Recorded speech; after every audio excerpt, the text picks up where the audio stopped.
Stand on any street corner in London today, and you'll hear a dozen languages in as many minutes. Nearly 40% of Londoners were born outside the UK, making this one of the most diverse cities on Earth.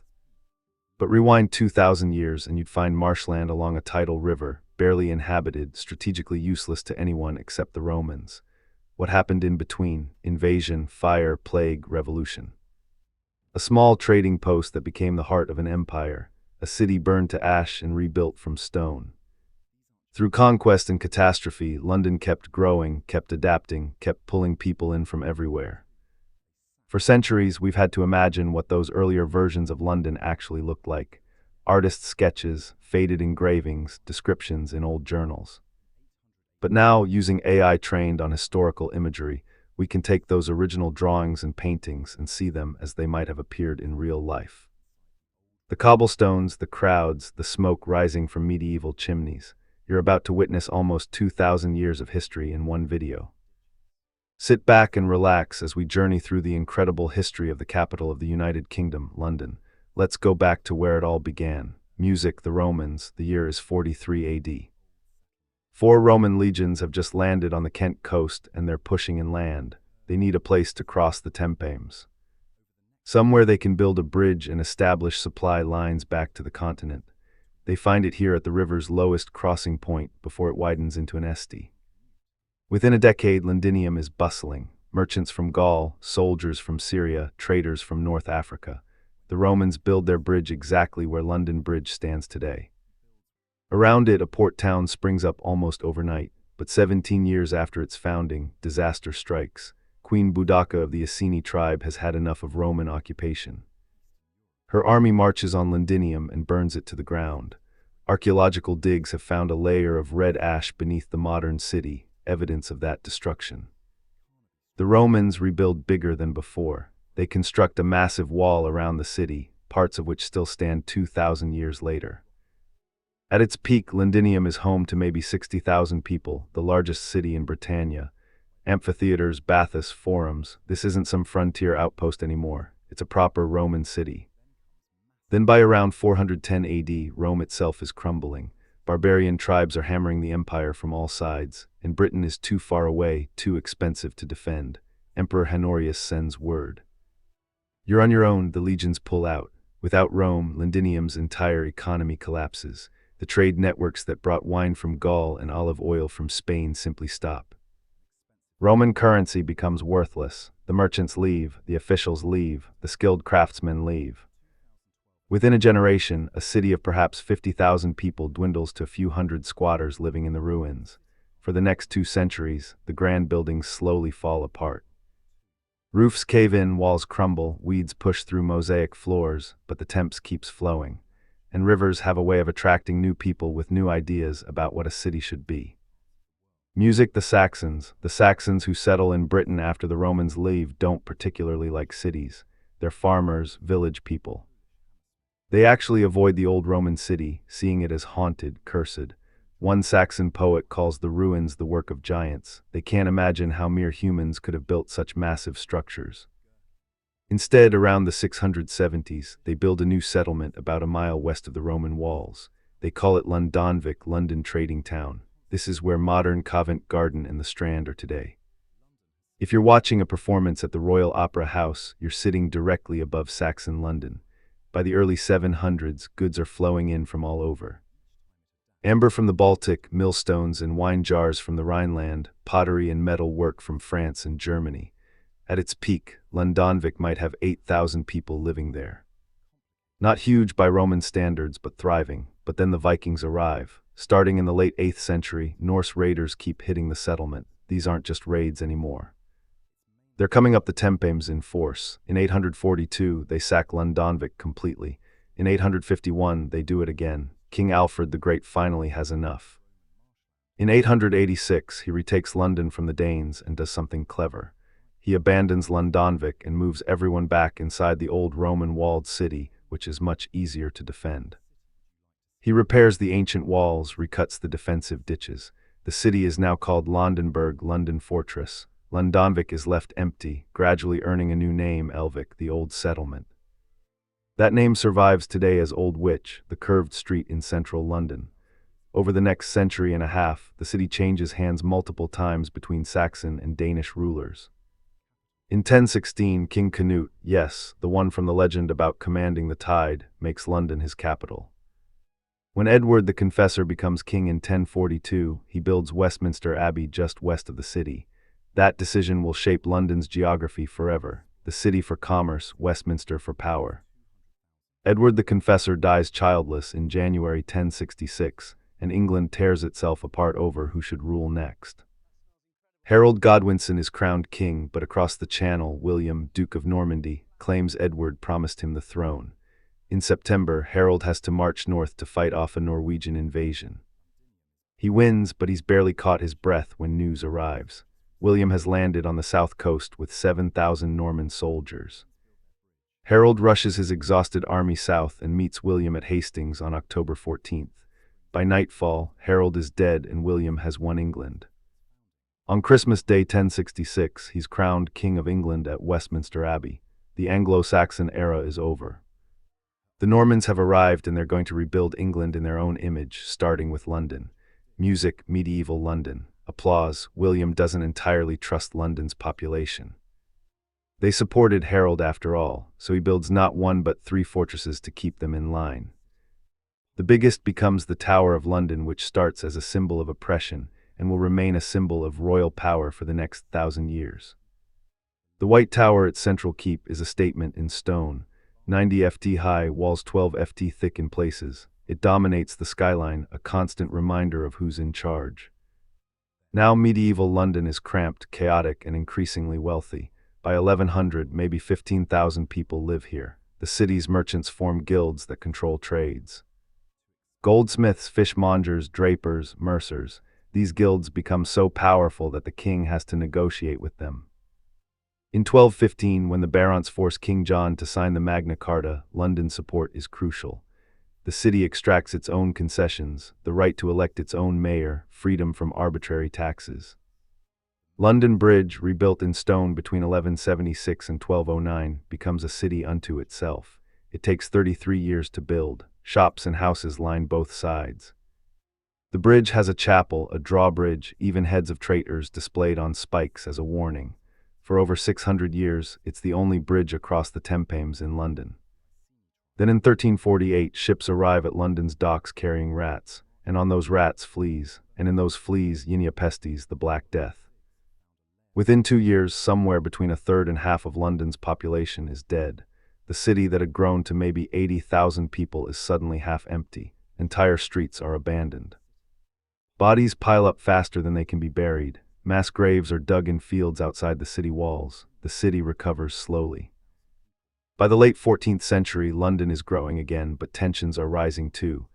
In 1381, peasants and workers march on London, demanding an end to serfdom and unfair taxes. Tyler leads them. They storm the Tower, execute the Archbishop of Canterbury, burn the Palace of John of Gaunt. The teenage king, Richard II, meets with them, makes promises. The peasants' revolt is ultimately crushed. Tyler is killed, the leaders hunted down and executed, but it terrifies the ruling class. The common people of London have discovered their power and they won't forget it. Music, Tudor and Stuart era. By 1500, London's population has rebounded to about 50,000. Then something remarkable happens. It explodes. By 1600, it's 200,000. By 1650, it's nearly 400,000. London becomes the largest city in Europe. Henry VII's break with Rome in the 1530s transforms the city's landscape. Henry wanted to divorce his first wife, but the Pope refused. So Henry broke away from the Catholic Church, made himself head of the new Church of England, and shut down all the monasteries. In London, monasteries owned massive amounts of land. Once Henry seized it, that property became available. Aristocrats and wealthy merchants bought it up and built grand houses. Suddenly, London had room to expand. Under Queen Elizabeth I, London becomes the cultural capital of Europe. The Globe Theatre opens on the South Bank in 1599. Shakespeare is staging Hamlet, Athol, King Lear. Meanwhile, merchants are getting wealthy from trade with the New World and Asia.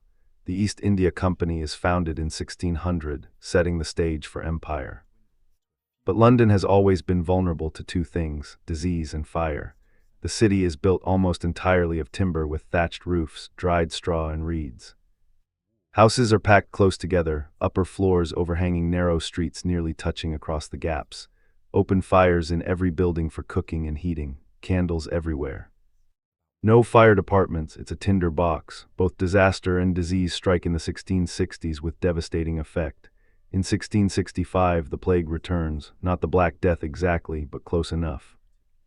At its peak, 7,000 Londoners are dying every week. The wealthy flee to the countryside, the poor are trapped. By the time it burns out, maybe 100,000 people are dead. A quarter of the city's population.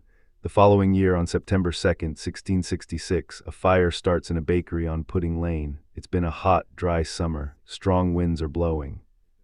The fire spreads faster than anyone thought possible. For 4 days, London burns. 85% of the city within the walls is destroyed. 13,000 houses gone. 87 churches, including the old St. Paul's Cathedral.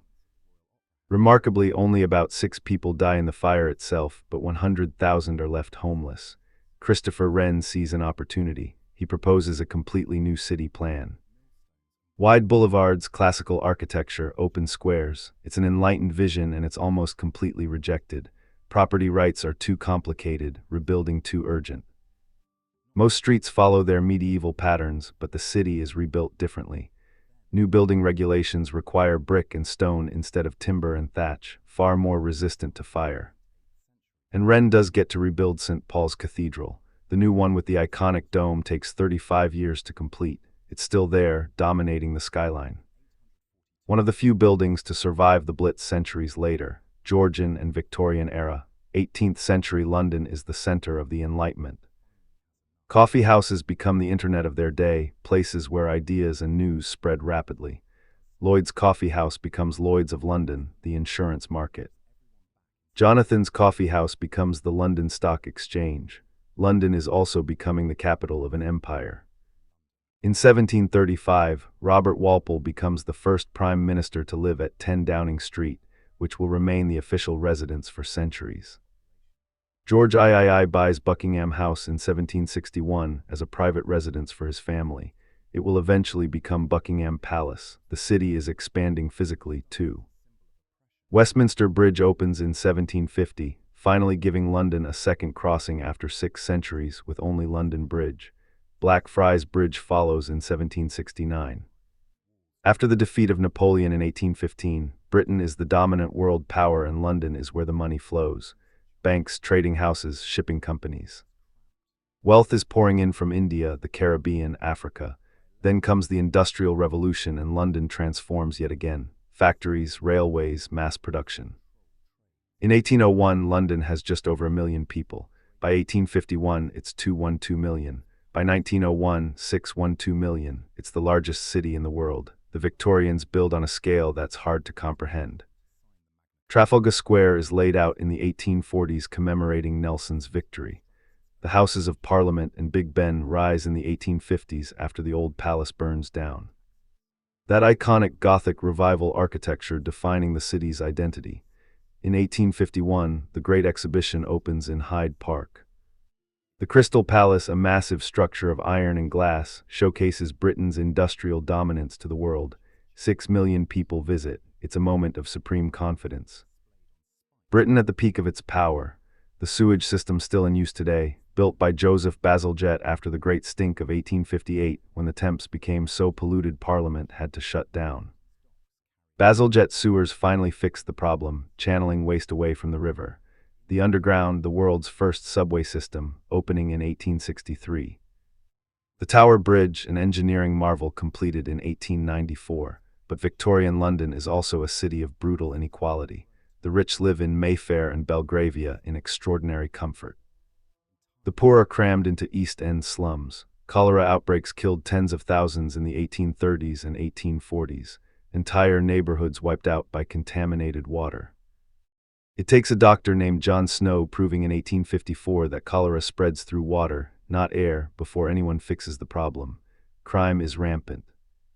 In 1829, Robert Peel establishes the Metropolitan Police, the first professional police force nicknamed Bobbies after him, but the city's dark side persists.